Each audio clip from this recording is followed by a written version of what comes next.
जो नाम जप करता है, भगवद आश्रित है, भगवत मार्ग का पथिक, सबसे पहले उसमें एक क्षमता जागृत होती है। क्या?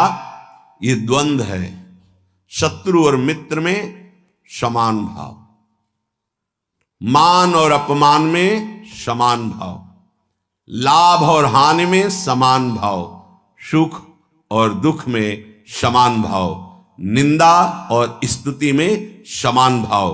तो बोले द्वंद रहित, द्वंद्व विमुक्ता। ये पहली साधक की वृत्ति जागृत होती है, ध्यान रखना। अगर आपकी साधना परिपक्व अवस्था की तरफ जा रही है, आपकी साधना ठीक है, तो पहला लक्षण है तितिक्षवः, वो बहुत धैर्यवान और सहनशील होगा। सुख दुख, लाभ हानि, मान अपमान, निंदा स्तुति, इसमें वो समान भाव रखेगा। चलो हमारी स्थिति ऐसी नहीं, लेकिन हमें सुनने को मिला तो समान भाव रखने की चेष्टा तो करें। पूज्यपाद श्री उड़िया बाबा जी महाराज, यदि तुमसे कोई द्वेष करता है और तुम्हें भगवत प्राप्ति करनी, तो वो जब दिखाई दे तो उसके चरणों में प्रणाम करो। अगर पास से निकले तो राधे श्याम, वो भले ना बोले। अगर तुम ऐसा किए तो उसके बैठे हृदय में जो श्री भगवान हैं वो मिल जाएंगे तुम्हारे को। अगर तुम्हारी दृष्टि दोषयुक्त हुई तो कर लो भजन। जब तक वो नहीं मिटाओगे तब तक भगवत प्राप्ति नहीं होगी। हरिवंश नाम लीन जे अजात शत्रु ते सदा, ये शुद्ध परमार्थ अध्यात्म की चर्चा है। यहां व्यवहार को भी अध्यात्म बनाया जाता है। प्रयत्न करो सहने का, मिटाने का। क्या गाली दे रहा है कोई, श्रवणेंद्रिय ने सुना, मन में जाके दाह पैदा है, ये नहीं, मेरे भगवान अपने समीप मुझे ऊंचाई देना चाहते हैं, प्रेम की ऊंचाई, ज्ञान की ऊंचाई, इसलिए ये कटु वचन बुलवा रहे हैं, मुझे सहन करना है। राधा राधा राधा, आगे निकल गए।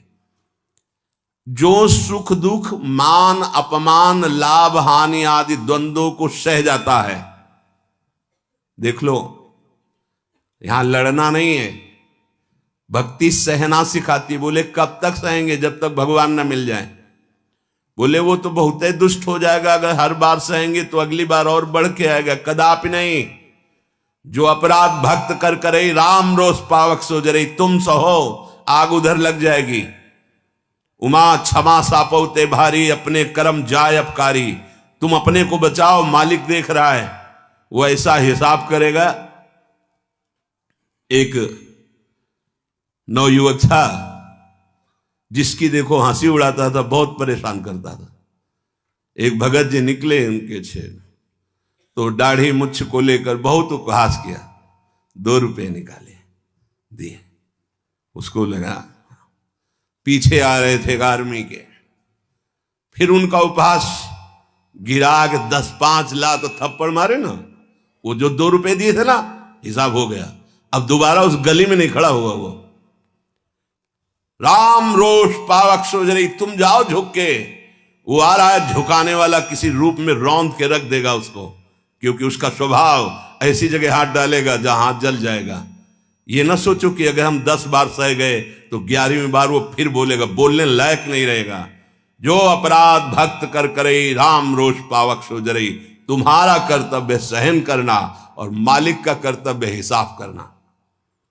एक साधु जा रहे थे, गंगा किनारे भ्रमण कर रहे थे, तो छड़ी रखते, सोटा लंगोटा लोटा ये साधु के पास रहता है, तो सोटा लिए हुए थे और अपनी मस्ती में जा रहे थे। ऐसे पीछे धोबी कपड़ा धो धो के ऐसे सब फैलाए हुए था सूखने के लिए। उसने देखा इतनी मेहनत से तो हम धो रहे, और बाबा जी रौनता चला जा रहा है, तो जिससे धोआ वो पीटने वाला डंडा, वही दौड़ा लेके रुक्मिणी जी के पास भगवान बैठे, विनोद तत्काल सुदर्शन चक्र, फिर ऐसे शांत हो गए। तो रुक्मिणी जी ने कहा, प्रभु जरूर ये स्थिति किसी भक्त पर संकट आने पे होती है, रुक क्यों गए?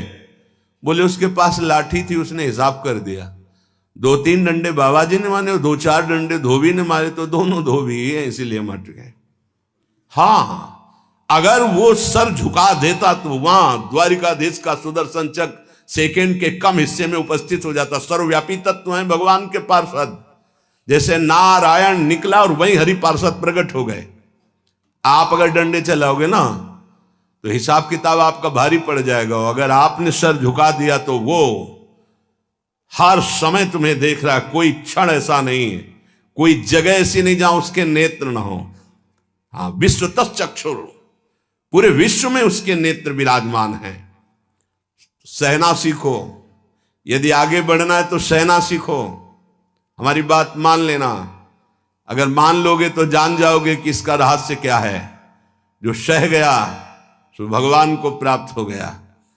जितना सहोगे उतने महान बनते चले जाओगे। ये शिक्षा हमको एक शराबी ने दी थी। वैकुंठ धाम ब्रह्मावर्त बिठोर ले गया। एकांत में ठाकुर जी के श्री विज्ञ को दिखाया और नीचे के संगमरमर को दिखाया और कहा देखो यही संगमरमर तिल तिल काटा गया, टूटा नहीं तो आज भगवान बन करके आरती होती है। ए बाबा जी बना टूटना नहीं, चाहे जितना कष्ट आवे। सहनशीलता, सहनशील, आशय, उदार, धीरज सहित विवेकी, विवेकवान, धैर्यवान, सहनशील महात्मा होता है। चाहे गृहस्थ हो या विरक्त हो, भगवत मार्ग का पथिक ये नाना प्रकार की कुचेष्टाएं करने पर दुखी या व्यथित होकर कुचेष्टा नहीं कर बैठता है। द्वंद्व रहित। आगे गतमान, ये जो अभिमान और ममता सर्वनाश कर देती है। भगवत मार्ग का उपासक उस अभिमान का सर्वनाश कर देता है। नहीं, किसी भी बात का अभिमान नहीं। सच्ची कहते हैं जिस क्षण प्रभु बुलवाना ना चाहे तो एक शब्द भी नहीं आता हृदय में। कई बार हृदय से एकदम आते शून्य, खाली। अब न कोई प्रश्न का उत्तर है, न कोई प्रश्न है, न कोई वार्ता है। वो दे रहे हैं तो हो रही है, और वो ना दे तो का बोलने की हिम्मत नहीं है। शब्द और शास्त्र ज्ञान और व्याख्या तो अलग जाने दो। वही बुलवा रहे, वही सत्य चेष्टा करा रहे। ये सतमार्ग पहाड़ पे चलना है, ये हमारे चढ़ने की योग्यता नहीं। पर वो वाचालम बना देते हैं। मूक को पंगु से पहाड़ चढ़ा देते हैं। सांप का छोटा बच्चा गरुड़ को पछाड़ दे, राम कृपा हो जाए, हाँ तो लघु ब्याल गरुड़ को खा जाए, ऐसी सामर्थ्य पैदा कर दें भगवान। सब कुछ भगवान की सामर्थ्य से सत मार्ग का होता है। सब कुछ हमारे अहंकार से असत मार्ग का होता है। अहंकार त्यागी, सत मार्ग का अनुरागी। अहंकार युक्त तो कहेगा जरूर भगवान की सामर्थ्य से हो रहा है, पर अहंकार वासनाओं का खेल खिला के पाप करेगा। तो कह रहे गतमान, ये भगवान को अधीन करने वाली आगे बात कह रहे हैं कि सुख निधान भगवान तुम्हारे अधीन क्यों नहीं हो जाएंगे यदि ऐसा करोगे। पहला, मान अपमान, दुख सुख, लाभ हानि में समान भाव। दूसरा, मान को स्वीकार मत करो। ये देहाभिमानी पुरुषों के द्वारा किया हुआ प्रणाम नमस्कार, ये देहाभिमान को पुष्ट करने वाली अविद्या की एक नई चाल है। उनके हृदय में विराजमान सच्चिदानंद भगवान को देखते हुए इसे विनोद में उड़ा दो। विनोद में, मैं जान रहा हूं प्रभु अब नहीं फंसेंगे, गुरु कृपा हो गई। आपका ये प्रणाम नमस्कार फांस नहीं सकता। नाथ आप तो हमारे स्वामी हो, अब नहीं। लाखों प्रणाम दंडवत हो रही, लेकिन नहीं, वो तुम्हारी प्रणाम दंडवत नहीं हो रही, वो तुम्हें फंसाया जा रहा है। आखिरी खाई है यश कीर्ति मान। नहीं, हे सच्चिदानंद गुरुदेव, आप सब रूपों में काहे को मजाक कर रहे हो प्रभु, आप ही तो विराजमान हो। नाथ कोई नहीं फंसा पाएगा। अब हम तो बड़े भजनानंदी, हमारा बड़ा नाम हो रहा है, प्रणाम नमस्कार हो रहा, तो आगे है खाई, उसमें मुंह भरा गिर जाओ, निकल नहीं पाओगे। जैसे कंचन की खाई, कामिनी की खाई, ऐसे कीर्ति की खाई। तो गत मान, सबहि मान प्रद आप मानी। सबके चरणों में बंधन भक्ति, मेरे नाथ इन सब रूपों में विराजमान। वो प्रणाम कर रहे हैं, नमस्कार कर रहे हैं, वो जय बोल रहे, ये उनकी महानता है। वो अपने हृदय की स्थिति के अनुसार बर्ताव कर। हम तो अधम जीव हैं, प्रभु की कृपा से चल रहे। मेरे प्रभु सब रूपों में, कहीं मान नहीं छुएगा, और अगर मान छू गया तो विष चढ़ गया। सम्मानम कल्याति घोर गरलम।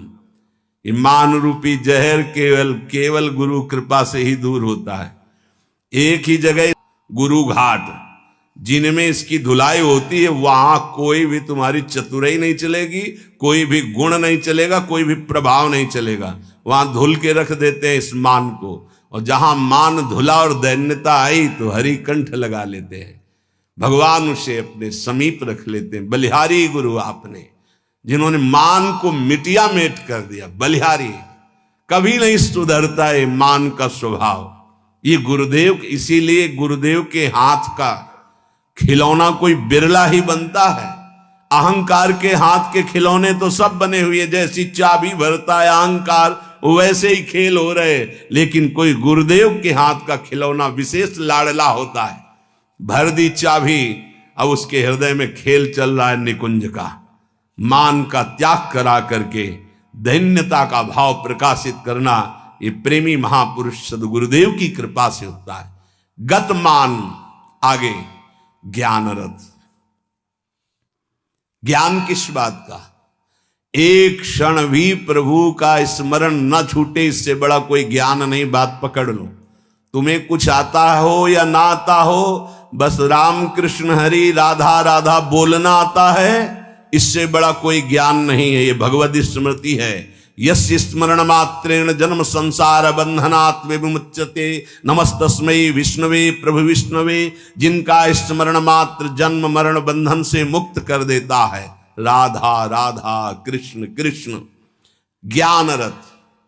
जब आप नाम जप करेंगे तो स्वाभाविक, सच्ची मानिएगा, इस शरीर से प्यार खत्म हो जाता है। ये बहुत व्यवस्थित भगवान की कृपा से चलता है, पर इससे राग नहीं रहता। पुराने कपड़े से जैसे तुम्हारा कोई राग नहीं रहता, फेंक देते हो कूड़ा में, ऐसे ही इस शरीर से ज्ञान रत उपासक को कोई संबंध नहीं रहता। बिल्कुल समझ लेना।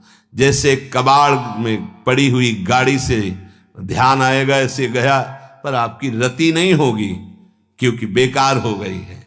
ऐसे हर समय उपासक की दृष्टि में गाड़ी, ये जो पांच भौतिक गाड़ी, ये केवल भगवत प्राप्ति के लिए है।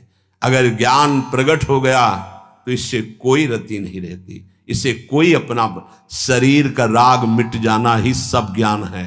भगवान नाम में रुचि हो जाना ही सब ज्ञान है।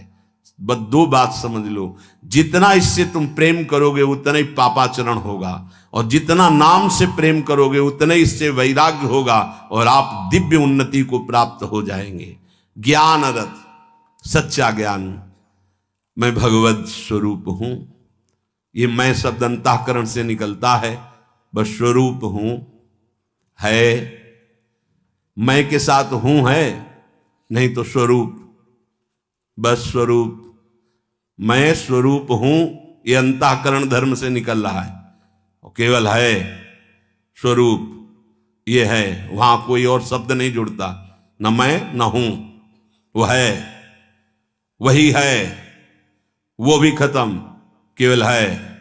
यह है पूर्णता, ज्ञान की पूर्णता, भक्ति की पूर्णता है। कौन? गोविंद, गुरुदेव, किशोरी जी है। बिरत खटाई नाना कस। जैसे कुछ धातुएं होती हैं, उनमें खटाई डालते तो बहुत जहरीली हो जाती है, ऐसे ही उपासक को हर भोग दिखाई देता है जहरीला। ब्रह्मादिक के भोग सब विषम लागताई। तो कहे फिर सुख क्या उसको मिलता होगा? गांव में जब गुड़ बनाया जाता है तो ऊपर का जो फेन निकलता है ना, गांव के जो गरीब लड़के होते हैं दौड़ के वो चाटते हैं, बड़ा मीठा अच्छा लगता है। कहीं उनको रबड़ी मिल जाए तो उसकी तरफ देखेंगे क्या? नहीं देखेंगे, क्योंकि अब उससे बहुत कई गुना बढ़कर के आनंददायक रबड़ी मिल गई। जैसे निर्मल विशाल मृदु जल का जलाशय मिल जाए तो छोटे छोटे गंदे गड्ढों की याद नहीं आती, ऐसे सच्चिदानंद भगवान का सुख स्फुरित होता है जब, ते गंदे विषय विष की तरह दिखाई देते। ब्रह्मादिक के भोग सब विषम लागता है। तो बोले उस उपासक के हृदय में इतना वैराग्य हो जाता है, जैसे वमन, खाने का मन नहीं होगा। विष्ठावत, मलवत त्याग, मल त्याग के बाद कोई अहंकार नहीं होता, अर्थात वो त्यागी भी है और अहंकार का त्यागी है। जैसे इसमें कहा बीरत खटाई नाना कस, जैसे कांस आदि जो पात्र हैं इनमें खटाई पड़ जाए तो बहुत जहरीली हो जाती है। बोले ऐसे ही ये सारे विषय उसे जहरवत दिखाई देते हैं। इसीलिए जो विषय प्रिय लग रहे हैं उनसे पिंड छुटाना हो तो भगवान को अर्पित करके भोग लगा के पाओ। गंदे विषय भगवान को भोग लगाए नहीं जाते। अगर कोई भी प्रिय पदार्थ है आपका कि ये तो हमें बहुत पसंद है, तो उसे पहले 20 मिनट प्रभु को भोग लगाओ और थोड़ा प्रसाद लेके बांट दो। कोई और ना हो तो पशु पक्षियों को बांट दो, राग खत्म हो जाएगा, पक्का राग खत्म हो जाएगा। ये गुरुजनों के अनुभव की बात है।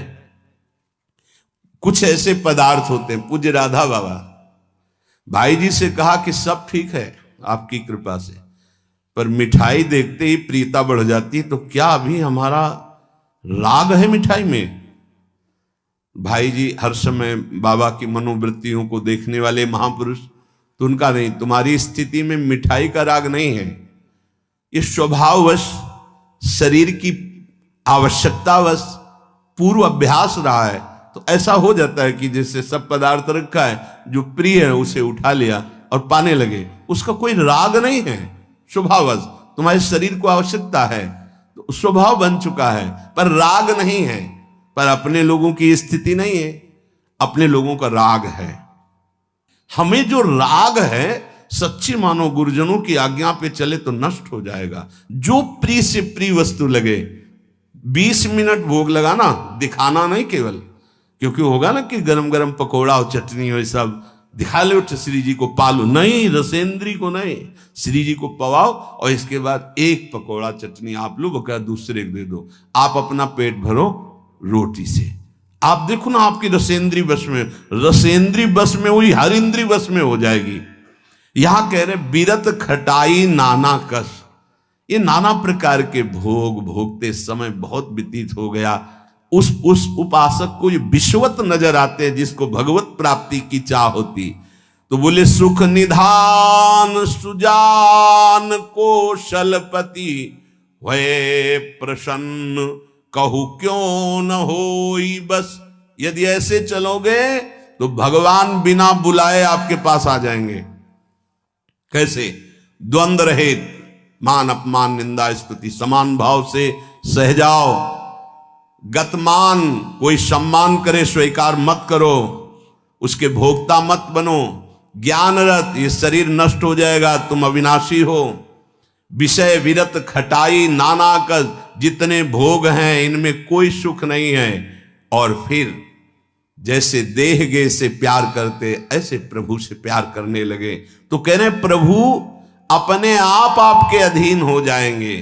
सर्वभूत हित निर्व्यलीक चित भगति प्रेम दृढ़ नेम एक रस। तुलसीदास यह होई तबहि जब द्रवै ईस जेहि हतो शीस दस। भगवान जिसको अपना बनाना चाहते हैं तो उसके हृदय में एक बात प्रकट होने लगती है, कैसे सबको सुख पहुंचाऊं। सर्वभूत हित, ये बात, ये लक्षण है भक्त का। हमारे अंदर भक्ति आई, इसका लक्षण किसी को भी दुखी देख के मन कैसे इसको सुख पहुंचाऊं।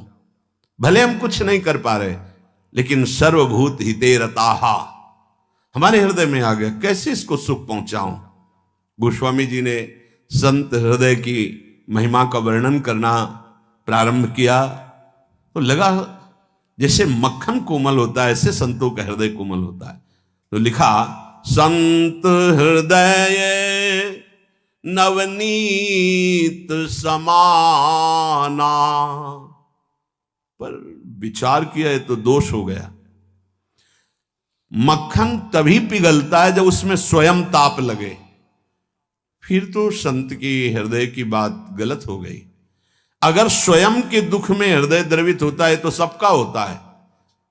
ये मक्खन का उदाहरण तो ठीक नहीं बैठा, तो आगे तुरंत लिखा, कहा कविन पर कहीं न जाना, निज परिताप द्रवई नवनीता, पर दुख द्रवहि सो संत पुनीता। संतों का हृदय मक्खन जैसा होता है, कवियों ने कहा, पर ठीक नहीं बैठा, क्योंकि मक्खन को स्वयं जब ताप लगता है तब पिघलता है, लेकिन संत तो दूसरे के दुख को देख करके द्रवित हो जाते हैं। सर्वभूत हित, जो समस्त भूतों का मंगल सोचता है, तो आनंद घन चतुर शिरोमणि भगवान उस पर प्रसन्न हो जाते हैं, उसके हृदय में निर्विकारता प्रकाशित हो जाती है, उसका चित्त एक रस सच्चिदानंद सुख में निमग्न हो जाता है। तुलसीदास जी कहते हैं, ये सौभाग्य उसी को मिलता है 10 शीश का हनन करने वाले भगवान जिस समय जिस जीव पर कृपाल होते हैं तो सत्संग मिलता है, और सत्संग से ये सब प्राप्त हो जाता है। अगर हमें नाम ऐसा प्रिय लगने लगे तो सब लक्षण आ जाएंगे। भगवान से भी बढ़कर के भगवान का नाम, ये शाम के कल बहुत इसका चिंतन होता रहा, बार बार हृदय आह्लादित होता था कि गजब की निष्ठा, नाम की गजब की निष्ठा। ध्यान पूर्वक सुनिए, हर शिकायत खत्म हो जाएगी। प्रिय राम नाम ते जाही न रामो, बड़ा सुख मिलता है। जैसे शब्द है ना, उनमें डुबकी लगाओ, एकदम निहाल कर देते। प्रिय राम नाम ते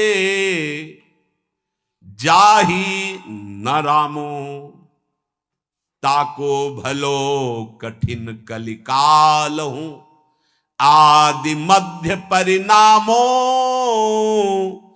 प्रिय राम नाम ते जाही न रामो। ये बैठा लीजिए, ये जीवन की सार बात। पद तो गोस्वामी जी का कई बारे, लेकिन इससे पहले महामहिम पूज्य श्री भाई जी हनुमान प्रसाद पोद्दार जी के द्वारा ये बात मिली थी। जीवन में पहली बार ये बात पूज्य भाई जी के द्वारा मिली थी। अगर तुम्हारे सामने भगवान आ जाए, उनके दर्शन कर रहे हो, नाम छूट गया, तो हमें नहीं चाहिए ऐसे भगवान जिससे हमारा भगवान का नाम छूट जाए। ये भाई जी की बात। फिर पद मिला बहुत काल के बाद, ये कल पुनः इसका कृपा करके गोस्वामी जी ने दर्शन कराया और चिंतन कराया। बेपरवाह अद्भुत मस्ती है इस बात में। जिसे भगवान नाम इतना प्यारा लग गया है कि यदि स्वयं भगवान कहें कि अब मैं तुम्हें मिल गया, मेरे लिए तो भजन कर रहे थे, अब आज से नाम जपना छोड़ दो, तो वो स्वीकार नहीं करेगा। उपासक कहेगा नाम नहीं छोड़ सकता महाराज, आप आओ या ना आओ, आप जाओ या रहो, आपकी मर्जी की बात। नाम से प्रिय बढ़कर आप नहीं हो हमें। ये बात बहुत बड़ी बात। जब भगवान की बात आ गई तो भोगों की बात क्या रह जाएगी भाई। ये पद प्रतिष्ठा रुपया पैसा, अभी नाम का स्वाद ही नहीं चखा। ये ताको भलो कठिन कलिकालो, आज मध्य परिणामो, आज कल परसों हर समय परमानंद बना रहेगा। एक कलयुग कुछ नहीं बिगाड़ सकता। यदि जिह्वा में ऐसा प्यार उदय हो गया कि मुझे नहीं चाहिए और कुछ, जो हमें नाम छोड़वा दे वो कुछ संसार की पद प्रतिष्ठा तो जाने दो, हमें भगवान से भी नहीं मिलना। यदि वो आ जाए और नाम छूट जाए तो मुझे उनका आना नहीं। प्रिय राम नाम ते जाही न रामो, ये बहुत बड़ी बात है। ये जनसाधारण नहीं समझ सकते। बहुत बड़ी बात। कैसे छूटेगा फिर नाम, सोचो कैसे छूटेगा। आग लग जाएगी कि ओहो, जिस नाम के बराबर नामी से मिलन की भी बात नहीं कही गई, उस नाम को हम चंद विषयों में, तुच्छ विषयों में, तुच्छ व्यक्तियों के मायाजनित संभाषण में छोड़ देते हैं। हमारी कहां की निष्ठा। गोस्वामी जी कह रहे हैं, प्रिय राम नाम ते जाहि न रामो, बार बार इसलिए करें, बैठा लो। सकुचत समुझी नाम महिमा, मद लोभ मोह को कामो। राम नाम जप निरत सुजन पर, करत छाह घोर घामो। प्रिय राम नाम ते जाहि न रामो। बस यही लगता है, यही परम विश्राम है। इससे बड़ी कोई बात नहीं हो सकती। राम जी मिल जाएं और वो कहें कि हमारा नाम छोड़ दो, अब हमें स्वीकार करो, हम तो मिल गए ना, तो वो उपासक भगवान से कह देगा आप चले जाइए। जिस नाम के बल से आप हमारे पास आए, उस नाम को मैं नहीं छोड़ सकता। आप कभी मत दर्शन देना, कभी मत आना, आप हमें हर दुख देना, पर मैं नाम नहीं छोड़ सकता। ये बात पकड़नी, ये बात पकड़नी, पकड़ लो, सब कुछ तुम्हारे अधीन हो जाएगा। मुझे आपसे मिलने की आवश्यकता नहीं है यदि नाम छूट जाए तो। यही भाई जी लिखा था प्रियालाल के लिए, राधा कृष्ण के लिए। सबसे पहले भाई जी की बात तो थोड़ी देर तो विचार चलता रहा इस विषय का कि नाम साधन है और साध्य है प्रभु। जब प्रभु को हम देख रहे हैं तो नाम भूल गए तो कौन सी बड़ी बात है, क्योंकि नाम का फल तो प्रभु ही थे ना। उस समय समझ में नहीं आया, बाद में समझ में आया उन्हीं महापुरुषों की कृपा से, जो आज गोस्वामी जी कह रहे हैं कि यदि कोई कहे कि तुम्हें राम मिल जाएंगे, या राम जी ही कहें कि मैं मिल जाऊंगा, मेरा नाम छोड़ दो, तो उपासक का हृदय कहेगा नाम जापक का कि यदि आपके मिलने से नाम छूट जाता है तो आप कभी हमसे मत मिलिए। मुझे आवश्यकता नहीं आपसे मिलने की, यदि मेरा गुरु प्रदत्त नाम छूट जाए तो आपके मिलने की आवश्यकता नहीं। उसका नाम ऐसे चलता है हृदय में, श्वास में, जिह्वा में, रोम रोम में। ऐसा अपार प्रेम उसके हृदय में प्रकट होता है, ऐसी मतवाली मस्ती होती है कि भगवान उसे कभी छोड़ ही नहीं सकते।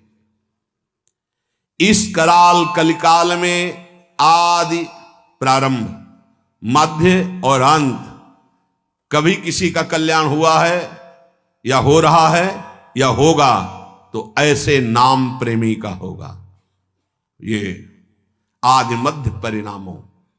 अगर नाम जब चल रहा है तो जो पीछे महापुरुष हुए हैं, जो अब हैं, जो आगे होंगे, वो नाम के प्रभाव से ही है। नाम की महिमा इतनी अपार है, ध्यान दीजिए। अभिमान, लोभ, अज्ञान, क्रोध, काम, ये उसके हृदय में ही नहीं रह जाते जिसके निरंतर नाम चलने लगता है।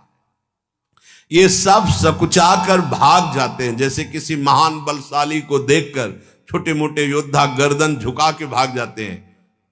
ये काम आदि दोष उन्हीं को परेशान करते हैं जिनके नाम नहीं चल रहा। सच्ची मानिए, मान लीजिए, विश्वास कर लीजिए, बहुत बड़े लाभ की बात है नाम।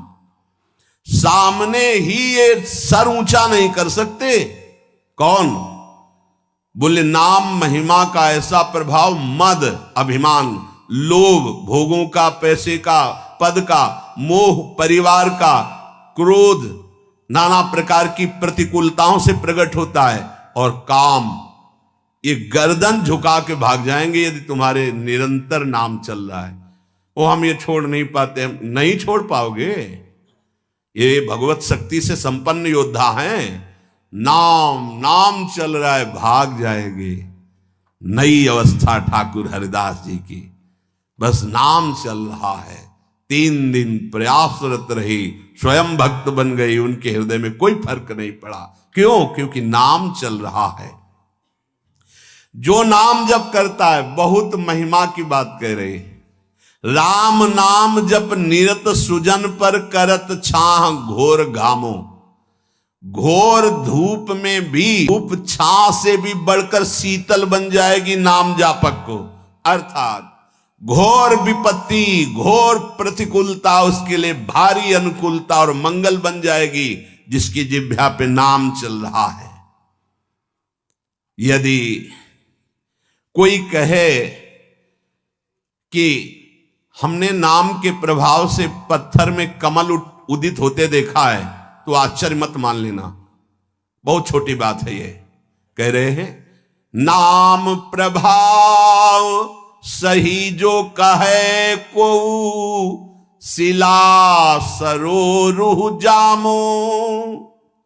जो सुन सुमिरी भाग भाजन भई, सुकृत शील भील भामो। यदि कोई तुम्हें ऐसा कह दे कि हमने देखा है पत्थर में कमल खिल गया, असंभव, तो तुम मान लेना कि वो नाम जापक ऐसा हो सकता है। नाम जापक कुछ भी कर सकता है, क्योंकि नाम में कर तुम अकर तुम अन्यथा सब सामर्थ्य विराजमान। जो बिल्कुल नहीं हो सकता वो भी हो सकता है, अन्यथा कर तुम। जैसे जहां सुई का धागा जाना छेद में बहुत कठिन होता है सुई के, वहां से अनंत ब्रह्मांड भगवान पार कर सकते हैं, और उन भगवान को अधीन करने वाला नाम है, सब ठीक हो जाएगा। सब कुछ हो सकता है। नाम की महिमा समझ करके ये तुम्हारे काम क्रोध लोभ मोह मद मत्सर्य सकुचा कर भाग जाएंगे, सामने नहीं आएंगे। भारी से भारी प्रतिकूलता दुख तुम्हारे लिए आनंद प्रदान करने वाली बन जाएगी यदि आप नाम जप कर रहे हो। महान दुख सुख बनकर तुम्हारे को कभी छोड़ेंगे ही नहीं। यदि कोई कहे कि नाम के प्रभाव से पत्थर में कमल उत्पन्न हो गया, तो उसे झूठा मत समझना, क्योंकि संभव को असंभव और असंभव को संभव करने की सामर्थ्य नाम में विराजमान है। जिस नाम का स्मरण करके भीलनी जगत बंदनी सबरी जी हो गई और भगवान उनके जूठे बेर खाए, तुम्हें विश्वास नहीं है? उस नाम पर परम भाग्यवती पुण्यमयी ब्रह्म ऋषियों से भी पूजनीय माता सबरी हो गई। और ऐसे जो सीधा राम राम नहीं बोल पा रहे थे, मरा मरा मरा मा, वो भगवान के अवतार के पहले भगवान की लीला लिखने की योग्यता प्राप्त कर ली। जो अपने भाव से भगवान नारायण नहीं पुकार रहा था, अपने पुत्र को पुकार रहा था, उसे परम पद प्राप्त हो गया। इसलिए उल्टा कुभाव से, किसी संबंध से, कैसे भी जिसने भगवान के नाम का उच्चारण किया उसका मंगल ही मंगल है।